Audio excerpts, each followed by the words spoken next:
We got the battle in Lubbock, Texas. Big 12 action between West Virginia and Texas Tech. The Red Raiders draw the offensively challenged West Virginia. I just wanted to see if they were listening. They draw the West Virginia Mountaineer offense and Geno Heisman this week. West Virginia opened up about a 5-point favorite, went all the way down to 3.5. Marco currently sitting at 4 as we cut this video. The total, of course, in those high 70s, right around 77.5 right now. I know it's not easy to win back-to-back on the road, obviously. They're in a new conference, tougher conference than they are used to playing in the Big 12. They got the win, comeback style last week at a tough place to play, Austin, Texas. Lubbock's not easy, but they've got a coaching advantage here, big time as far as I'm concerned, and I just am not crazy about this Texas Tech Red Raider offense. What say you about West Virginia and Texas Tech? Well, that was a great setup. This means that I'm going to be disagreeing with you. I haven't given out my play yet. I like to be devil's advocate from time to time. Absolutely horrible scheduling spot for West Virginia. You know I'm the situational guy, and you cannot have a worse situation for West Virginia.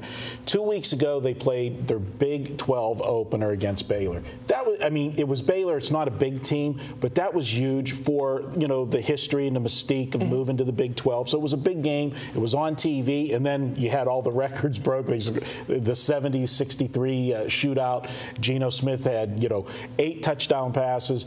He had more touchdown passes than incompletions in that game, and he threw 51 passes. So that was a huge game. All right, so you have all that. You got the hype of that. Now what are you going to do? You got to go out on the road for your first Big 12 road game. And not just any road game. You're going to Texas, one of the more, historic, places in the Big 12 to play. You could, who are you going to open with, Oklahoma or Texas? Those are the two big names, and they draw Texas. They go there. Come from behind fashion. Now they got to go back out on the road a second time to play Texas Tech. And this is not a conference where everybody's in the state of Texas or Oklahoma or nearby states.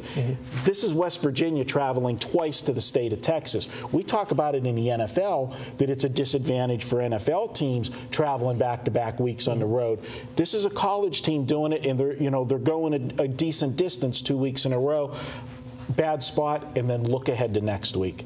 They got to play Kansas State at home, and now the stakes are higher. West Virginia has catapulted themselves into the national championship spotlight, and they've got another top 5 team that they're going to play next week in Kansas State, where the winner of that game will stamp themselves legitimate contender for the national championship. Can you say look ahead? Yeah, and tough sandwich spot and the whole thing. I can add it all up. No, great points. And I was going to ask you, because Dana Holgorsen, the coach of West Virginia, he's familiar with Big 12 territory because he was an assistant with Oklahoma State for, a few years. So he knows what to expect when going to Austin, when going to Lubbock and those places. Does that factor in your handicapping at all? Because we do have basically a different looking Texas Tech team than when Holgorsen was at Oklahoma State. He was there when Leach was going, his offices were going up and down the field. Tommy Tuberville coaches a little bit different. Maybe not as well, we could argue, as Mike Leach did, but obviously plays a different style of football.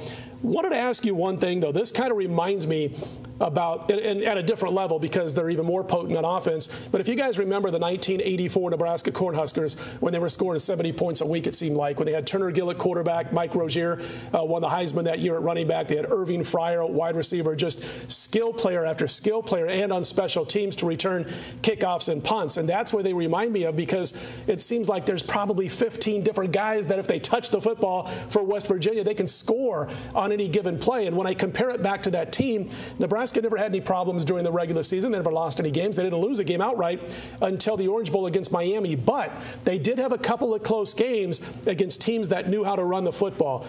Does this come into play at all, that Texas Tech is probably, of the last couple of teams that West Virginia has seen, talking about Baylor and Texas, this will be the one team that tries to throw a wrench into the system a little bit and slow things down? As for the '84 Nebraska team, I don't even remember 1984, to be honest with you. But it was an album. It was an album. Like, a pretty good group at the time. You take a look at Texas Tech, and last week it was really interesting with the West Virginia. Just about everybody I know who does power ratings all had Texas higher than what the line was, and I don't know about you, but I was afraid to play it because you've always got the backdoor cover of anytime you're playing West Virginia. Well, now West Virginia's the favorite, so that makes a big difference. But, a lot of people talked about Texas Tech and their easy schedule. Well, take a look at some of these easy teams they played. They beat New Mexico 49-14. New Mexico is turning into a pretty decent Almost beat team. Boise, came within 3. I had them. I had New Mexico as one of my big plays last week. Then Iowa State. They beat Iowa State 24-13 on the road. Iowa State goes into TCU, and I know you remember because that was one of your video plays. And I also had Iowa State. So, that easy schedule that Texas Tech had, I don't think it's so easy.